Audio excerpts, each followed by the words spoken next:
there, this is Shariah Dharma, and I'll be introducing Rebecca Hardcastle. Rebecca, welcome. I got to see your panel yesterday with everyone. It was really fascinating, and you have such an incredible breadth of abilities and knowledge and everything. And I'm trying to see if maybe Neil can make sure that we were seen on the camera. I see it's just going to the logo now. No, everybody can see you. What's that? Okay, it's just my setting. Yeah, you okay. just see me, but everybody can see you. Okay, wonderful. Thank you for that. And let me just introduce Rebecca properly here. Rebecca Hardcastle, Wright, PhD, is a leading expert in psychic intelligence and cosmic consciousness, and she's committed to building what she calls an exo-conscious civilization. She actually coined the phrase back in 2008, it looks like, and she wants to see this civilization be co-created by human and non-human intelligences, including ETs and multidimensional beings. So it's very related to what we were just talking about with Misha, and there were a lot of questions about this, the good, the bad, the otherwise, like what is full of integrity, what is questionable, where does our discernment come in with all this? It's got to be a huge question on your mind, Rebecca, I'm sure. And you feel that claiming our psychic intelligence and also our psychic abilities is a really big part of this transition that we're in right now. You've been a member of the Apollo 14 astronaut group and Edgar Mitchell's Quantrek International Science Team. You've researched zero-point energy, consciousness, and the ET presence. You've got some books like How Exo-Conscious Humans Guide Our Spacefaring Future. This is all extremely fascinating stuff, which we are only just beginning to understand as humanity. And so welcome to Portal to Ascension Conference. I really look forward to hearing what you'd like to say. Do you want me to guide with questions, or would you prefer to just sort of take it away? What is your desire? What if, well, first of all, it's wonderful to meet you. And I looked into your work. It's fascinating. Oh, thank you very much. I love everything you do. And your relationship with Neil is such a wonderful thing. What about, I have a short presentation. If I just do the presentation and then I'll just leave time for questions and we can discuss it. Beautiful. Would that be okay? I think it'll answer a lot of questions people have about our work with the Institute for Exo-Consciousness. So if it's okay, I'll just share my screen. Okay.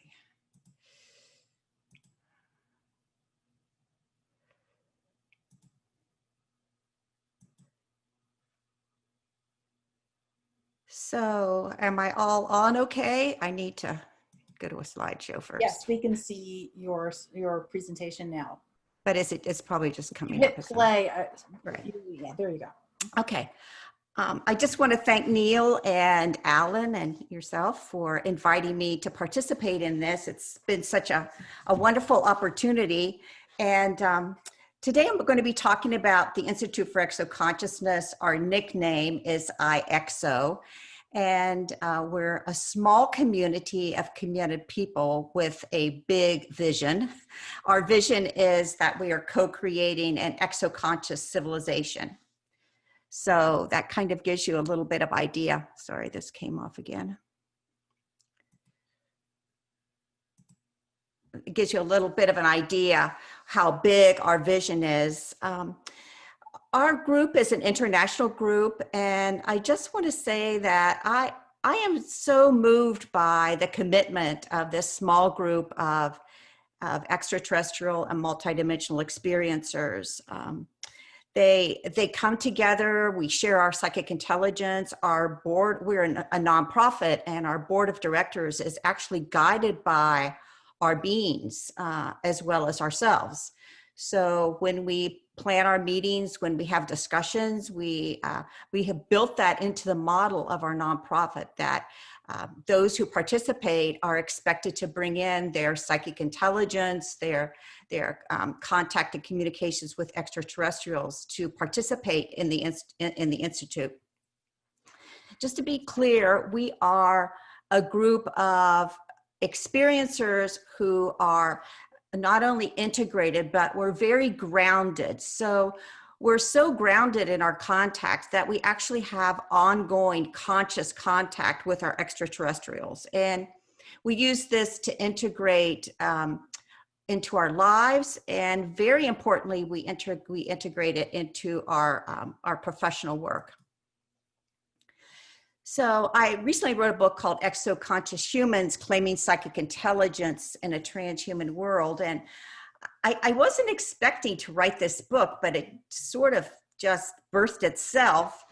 And it goes a lot into what Misha was talking about. I was pleased to be able to hear part of her talk and to sort of tie these two talks together, because like Misha, I had looked heavily into MK Ultra. I'd looked at Project Monarch, mind control, hypnotherapy, all of those different things. And all of a sudden, I just got interested in artificial intelligence, and I began to wonder about outside of these, quote, kind of human to human Project Monarch or MK Ultra types of control situations on our consciousness, was there an issue around artificial intelligence and our ability to actually be psychically intelligent? And what is artificial intelligence? What's that impact going to be on the whole topic of this conference today, over these days, which is Ascension? So is there an impact that's going to be a part of our ascension or affect our ascension in any way? And we don't really approach these questions as a negative question, but we approach it more as, how do we navigate this new emerging reality of transhumanism? How do we make our way in a very responsible and, above all, conscious manner in order to build this exo-conscious civilization that we had? This morning I tuned in and I saw Adrian gave that beautiful meditation. I hope some of you that have tuned in now have had that chance to be part of that. It was such a moving thing. And as you know, as I was watching Adrian and his just going down into his heart and into all of the chakras in his body, going down into Mother Earth and then out into the cosmos, I was just struck by that freedom that we all have now to meditate and to pray and to set intentions and to use our consciousness. And we in the Institute feel like the preservation and the advancement of natural human consciousness, so in other words, body, mind, spirit, our chakras, our entire body is involved in this psychic intelligence, that is one of the things that we have to be aware of, that we have to preserve and also advance at the same time. So just to quickly define exo-consciousness, exo-consciousness is the innate human ability. So what that basically means is that every human has, because by virtue of the fact that they're conscious and that their consciousness goes into this non-local field that we've been talking about through this symposium, the field of consciousness, that this innate human ability, through it we can connect, communicate, and importantly, co-create with ETs and multidimensionals. So the challenge of transhuman consciousness, what does that look like? Transhumanism basically, or the growth of artificial intelligence, means that through artificial intelligence, the human body, so our sensory abilities, our ability to see, our ability to hear, our ability to speak, all of those are enhanced, as well as our emotional abilities are enhanced. And we can see this on social media with the use of memes and how things are falling into these meme-like symbolisms. So also in terms of our consciousness, in terms of connecting to one another as humans. So that's transhumanism as technology. And interesting to sort of piggyback on what Misha was talking about, transhumanism is not new. It's not something from the 2020. This is a really old school of beliefs. It's been around a long time. When Misha talked about ETs coming in and working with animals and plants and other types of being, birds here on Earth, actually that's all part of alchemy. So alchemy believed that we lived in this ladder. So as humans ascended this ladder of evolution, first we were animals, which is the lowest ladder. Next we were plants. So humans merged with plants. And then the third is that humans would merge with minerals and parts of the earth, which is where we're at today. That's what really transhumanism is when we talk about machine man or whatever. And then the top level for alchemy is actually a masculine androgyny, was what the old alchemists felt would be the highest place that we reach. So this is an important point. I'll just make it very briefly. There's been lots of brain initiatives by our government back with Bush in the 1990s to the 2000s, and then the brain initiative in the Obama administration. So the whole point of these brain initiations, these brain initiatives that garner a lot of money and prestige, is that transhumanism basically believes that the brain is a machine, or the brain equals consciousness. And so everything is located in my head. So basically in transhumanism, your head gets really big because that's the whole focus of that sort of science. And so very briefly about this is like a 2-second overview of artificial intelligence. They're sort of like nesting dolls. The Russian babushka dolls is how I like to think about it. So in artificial intelligence, the first doll would be artificial intelligence itself as a whole. And you can think of that as when you go on Amazon or to a retail store, you order something, and this system says, well, because you ordered this item, now you may want to order that item. So it's kind of a linking, if this, then that kind of digital intelligence. The second one is machine learning, and machine learning was basically put together by playing checkers. So a man named Samuel, I think his last name's Samuels, he would play checkers with a computer endlessly until the computer won every time. So it was just basically data input of make this move, no, make that move. And then the third little babushka doll inside of AI and machine learning is what we call deep learning. And that's what we see coming forth today in terms of driverless cars, automatic cars.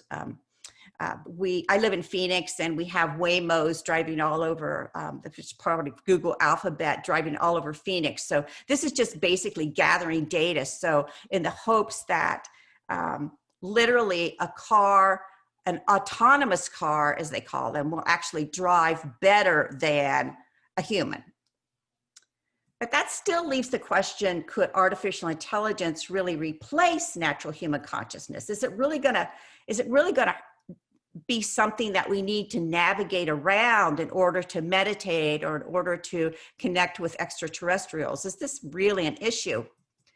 And I ran into this fourth babushka doll, and she's called Artificial Intuition, put together by a company called Deep Stack. So in artificial intuition, they're literally mimicking with artificial intelligence your gut feeling. So if you get a gut feeling of something that's going to happen in the future, or how something needs to play out, then that gut feeling is what artificial intuition is trying to actually mimic.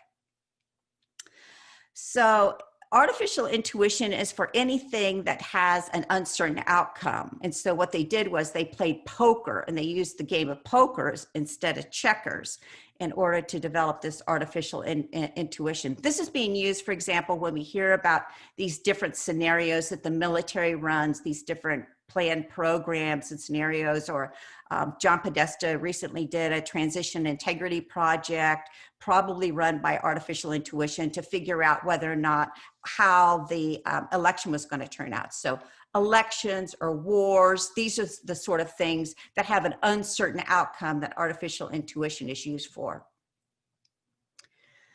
So little did I know that I'd be moving from artificial intelligence into synthetic biology. I didn't even know what synthetic biology was. but once I got into it, my eyes were open to its reality. And I think many of us have become, very aware of what synthetic biology is today. We hear that bantered around. It's actually replacing what many of us took in college. Many of us took microbiology. Today, when you go to college, you may take microbiology or university, but probably you're going to be taking a form of synthetic biology in your curriculum. So interestingly enough, back in the 80s, I worked at a campus that was built from the ground up to be handicap accessible. And so we had a lot of kind of geoengineering going on there. That there was a professor that was helping these handicapped, paralyzed people to get up and walk and swim in the pool and doing all kinds of amazing things. And I got so interested in it, but I felt called to do this this conference. It was called the High Impact of the impact of high technology, the ethical impact of high technology. And for some reason, I just felt like I needed to look at this. We as a university needed to look at this. And then several decades later, I end up in Washington, D.C. As my introduction said, I was working for the astronaut, Dr. Edgar Mitchell. And I lived in this apartment complex, aptly named Avalon.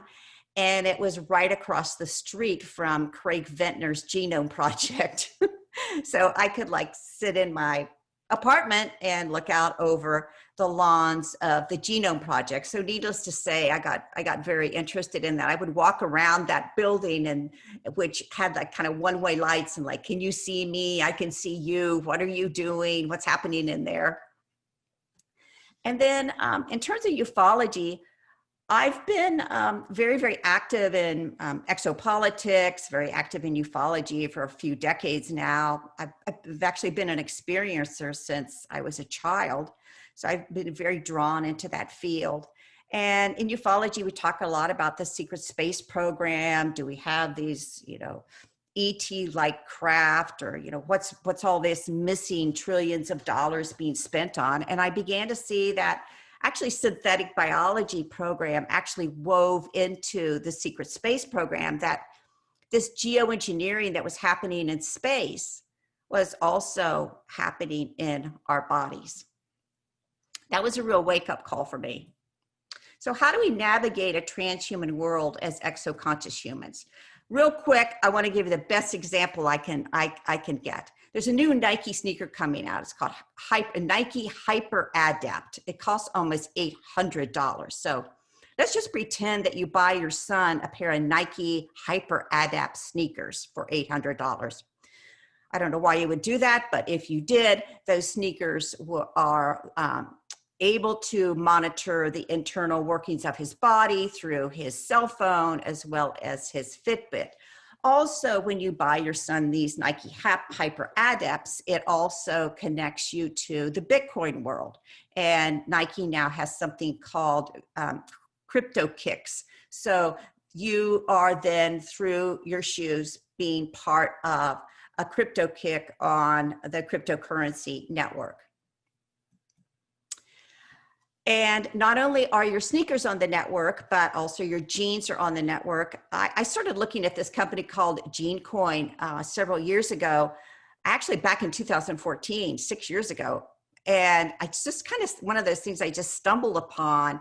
And I began to see how the Bitcoin world was ready to transfer all of this work that the Genome Project had done. So Craig Ventner's Genome Project and different groups of that through the Obama and the Bush Genome Projects, how they were actually able to take DNA and put it up, your DNA, your son's DNA, and put it up on the blockchain and literally be able to reproduce yourself through this blockchain. So basically your shoes and yourself both have a soul, and that soul is uploaded onto the blockchain. So just to be clear, technocracy, this is going to kind of finish it up, but technocracy really is transhumanism, and it's an economic system. It's literally all encompassing. So when we spiritual people talk about oneness and all, we have to also realize that science and transhumanism also believe that they are also all encompassing. So let's start really quickly with how this happens to your son. So he's got these Nike Hyper Adapt shoes, and he wants to go to a vocational institute high school, and he wants to become a nurse. So he enrolls in a curriculum on nursing. So he maybe becomes nursing assistant, gets his LPN, whatever those different certifications are for nurses that you can get in high school today. Every time he gets a certification, he gets what's called a digital badge. That digital badge is then uploaded as his digital transcript into EduBlocks. Now, your son in high school is starting late in this process. For example, Amazon is opening a school of preschools across the country. So those children that go into Jeff Bezos' preschools will have digital badges and EduBlocks all through their entire learning situation. That's all on the blockchain. And once again, of course, your son's in his Nike Hyper Adapt shoes as also his DNA. Every time he takes an inoculation, of course, being in the nursing program, he'll take a lot of inoculations. I have to go to, regularly monitored medical visits. His DNA will be collected. All that will be as part of the gene coin. And of course, we've all heard about ID 2020, Bill Gates, Rockefeller, Accenture, and a few other huge corporations putting together ID 2020. So that will be your son's complete identity up on the blockchain. So your son graduates from high school, he graduates from college, and he's got this really strong looking digital transcript, and he goes into the workplace. And in the workplace, he joins not a normal corporation, he'll be joining a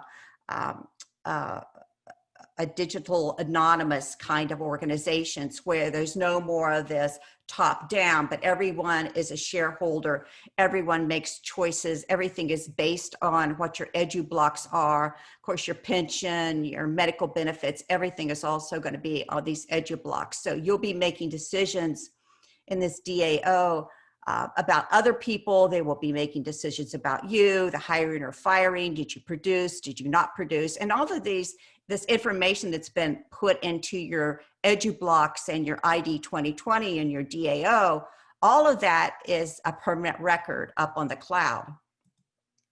So why does that matter to you as a parent? What's the big deal? Or why does that matter to us as exo-conscious humans? What's the big deal about that? Well, when your son navigated into this labyrinth of transhumanism and blockchains and EduBlocks and digital currency, you went right along with him because you also, as parents and family members, are also linked up to this blockchain. And I think as we navigate this, we just really have to look at what this means for all of us as we're looking at what's happening to us as humans, and whether or not this is something that we want to move into, or is this something that we want to put boundaries around, or is this something that we welcome, or are we going to be cautious and careful as we navigate into it? But I just wanted you today to kind of have the whole big picture of what that meant, because I think transhumanism really sort of takes itself apart in blocks, and it's hard to see how all the blocks fit together. And I hope this gives you a little bit of an overview. Whew. Oh my gosh, Rebecca, that is really, really, really intense. I have to say that I am having a massive reaction about this presentation. And I personally need to just state to the universe and everyone here that I choose an organic timeline with humanity fully in its own capacity of self-leadership without any technology intervention by any of these so-called luminaries who think that they're in charge of us. It's like, no, thank you. Way. And you agree? I totally agree. Wow. I hope everybody here agrees. Like, my God, no, no, no, no. That is not what I choose. I don't want it. Absolutely not. Whoever thinks that they are able to, oh, do you want to stop sharing that? you know, whoever thinks that they are, I think you have to stop sharing your screen if you want us to see your lovely face again. So Okay. in other words, whoa, yeah, no, thank you, no. How do Well, we, this is just part one. I mean, we're really going to go to part two as to how we're going to navigate this. mhm. Okay, so in other words, you're also saying that you're researching and looking at this and going, oh my gosh, this is crazy stuff. I'm not into it. Is that your position? Or Oh, totally, totally. okay, But great. also, I want to be fair. I mean, if you're a healer, I mean, this whole portal to ascension, 5 days, is made possible because of technology and AI. Sure, technology has its place, right? And Absolutely. So, right. So I'm not saying get out of my life. I'm saying let's be smart about what we're doing. Okay. So let me go on. As a concept isn't something I'm even interested in at all. Like, no, keep your damn stuff out of my body. Like any, you know, and I imagine a lot of people feel the same way. Like the human being was already designed as a highly advanced technology that is far superior to anything that they can think up or make up. So they're trying to interfere with it and reroute it to their own purposes, is what it feels like to me. Oh, yes. And this isn't new. This is old stuff. This is old alchemy. This has been tried numerous times on Earth. This is nothing new. And we just need to be aware of it and navigate it. Well, did you hear Corey Good's talk when he was saying that the Anshar, this was a while back, and he said that the Anshar consider themselves to be us in the future. And they are looking back at this time frame that we're in, and they're saying, we're still dealing with the mistakes you guys made about this, however many thousands of years in the future. And so it really is a timeline question and a big choice point for humanity. And I feel like there's beings that are presenting it as a choice when it really isn't. It's like, who even said that this is a choice? Like, we didn't ask for this choice. This has nothing to do with our highest good or who we really are as beings. And you've interjected this and now are presenting it as a choice. And that's not cool. Like, I even question who set this up as, oh, now there's this big choice for humanity. Do you have anything to comment about that? Well, I think when all of us come into life here on Earth, that we're certainly not a blank slate. We certainly come in with all kinds of extraterrestrial consciousness. You know, there's a lot of people, myself and a lot of people on the experiencer panel, a lot of people that are watching today that, you know, we came in with a lot of knowledge. You know, we may be from star systems that have also had, like you said, had to deal with this situation. So that's why we at the Institute are doing our work, because we want to preserve and advance natural human consciousness. That's beautiful. I absolutely love that. And yes, I do feel that other races, from what I understand, have had to deal with this. Yes. And this AI transhumanist concept, basically, rather than like dealing with and working with and getting to know and playing with other extraterrestrial beings who are benevolent and want to play nicely and who want to advance all of our consciousness in harmony with the one. That's one whole arena, right? And then the other arena is where it's mixed up with this more nefarious negative agenda stuff that is actually, if human beings were asked, they would be like, no, thank you. That's not what I choose. But they're trying to sneak it in or make it look normal. Do you agree? Yes, but in order to choose, you have to be conscious. Yes, you have to. So if you're not conscious of what this world is, what this whole technocratic, transhuman, artificial intelligence world is, as an experiencer, then you're not going to be able to make a choice. The choice is going to be made for you. That's why we really call it exo-consciousness. We need to be conscious about, even if it's difficult or challenging, and maybe scientifically we don't want to learn about this, we have to learn about it, and we have to be conscious, or the choice is going to be made for us. That's part of Earth life, is choices. And we have to step up and make the choice that we want to make. And that's really why we're forming the Institute. Mm-hmm. And so how do people navigate then? So making that choice, like, I know as a healer, as an embodied being, of consciousness to the best of my ability, when I tell the universe, even just on my own, what I choose, that has an impact. In other words, our own inner choice with our own vibration has an impact. But is there another thing that you're suggesting that we need to do to state our choices clearly to those who are presenting this as an option? Well, I didn't really get to get into what we're doing as an institute. I think that'll answer some of the questions. Okay, it's great. kind of like, well, if you don't want to go this path of AI or use AI responsibly, let's say, then you also have the chance to go that path. So let me just really quickly go through, and I have a video at the end. So I hope it comes on and that kind of sort of wrap everything up. We have about 6 more minutes. So okay, I'm just going to go really quickly and then I'll show the video and then. Okay. Wonderful. Thanks. So and this is fascinating, by the way. And I mean, thank you for being someone brave enough to dive in and look at this stuff granularly, because I think a lot of us are just like, get me out of here. I don't even want to look at it. It's okay. I was afraid for 3 years. It took me 3 years to write this book because I was so scared. But I'm not scared anymore. Okay. I actually feel very empowered. So wonderful. It's all good. Okay. Okay. So real quickly, as we think that we are oneness of consciousness, that AI also thinks they're actually a oneness of consciousness too. So I'll just move through this really quick.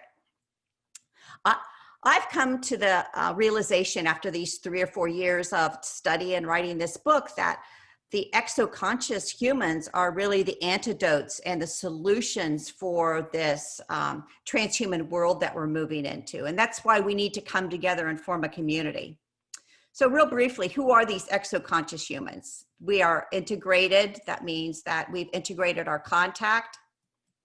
We have cosmic consciousness. So as transhumanism has alchemy, we have, which is ancient. We ourselves have cosmic consciousness, which is also ancient. We can tap into that knowing.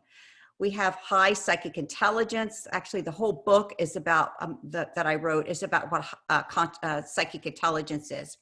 We believe that we as exo-conscious humans can form a peer-to-peer relationship with extraterrestrials. So that means we remain humans with ET contact, and that we are at an equal relationship of peer-to-peer with extraterrestrials. And with that peer-to-peer relationship, then we do what's called being co-creative. So we remain humans, remain knowing, remain multidimensional beings going out in this field of consciousness freely, and begin to consult and gather information in order to bring forth innovations and different inventions. And that's the whole focus of the Institute. We call ourselves CE6. I don't really have time to talk about that, or the whole biophoton field. But what we do believe is that when we have extraterrestrial contact, that we actually get a higher IQ. So a higher psychic IQ happens. And this was shown through the free survey of all the 5,000 extraterrestrial experiencers over 5 years, that when they had contact, that their psychic intelligence expanded and increased. So we have a whole perspective of exo-conscious biology. It's very different than synthetic biology. And we believe that we are an antidote actually to synthetic biology, and that we can become what we call epigenetic engineers, and that we are, as epigenetic engineers, our body and our psychic intelligence and the energy field around us actually become an influencer in this whole quantum field. So a great part of our community are exo-conscious healers. And we believe that these healers are actually going to bring in the next phase of medicine, the next phase of biology, conscious biology that is going to be here on Earth. And we are called iExo. So we have 2 missions. Our first mission is seeding the co-created inventions and innovations. So we are seeding exo-conscious humans that actually want to apply their contact into their work in agriculture or teaching and education, or building a new economics, or doing art or new kinds of spirituality. And also we are training and educating another generation of co-creators. So those are our two. You can go on my website, offer exo-conscious coaching. I'm going to offer an online class about the exo-conscious human. You can go to my website and order the book. It's not formally published yet, but it should be in a month or so. So hope this works. This is an overview of our institute.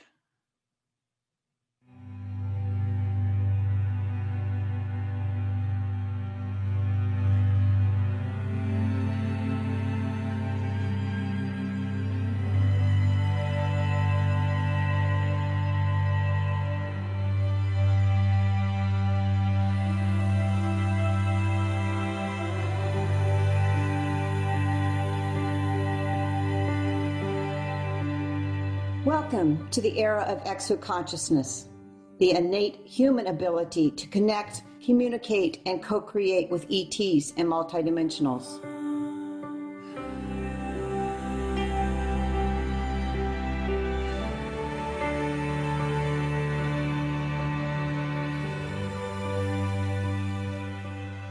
Normal individuals, a singular institute.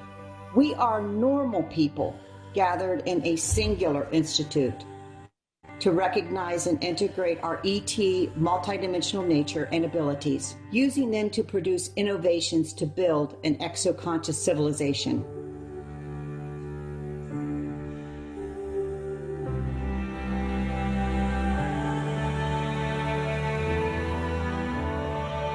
Entrepreneurship and education.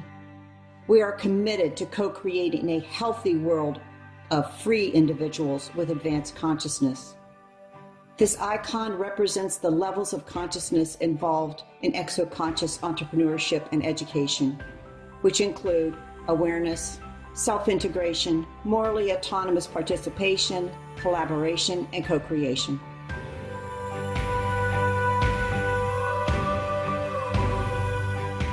The X realities in exo-conscious experience. This icon represents the balance of co-creation, feminine masculine, yin yang, earth cosmos.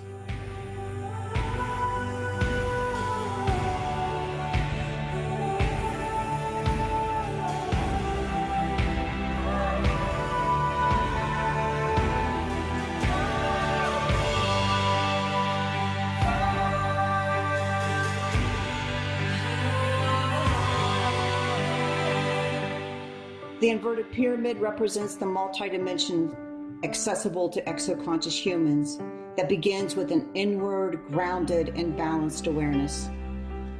The upward pyramid represents our exo-conscious paradigm ascending from within and moving outward to its highest purpose. Together, they form an hourglass representing a trustworthy nature, a consistency over time of the Institute for Exo-Consciousness and its members. Opportunities. Opportunity is the gateway that connects exo-conscious entrepreneurs, providing exposure and support for innovative co-creations through strong dynamic networks, extending intradimensionally through and beyond space and time. Discover more at iexo.com.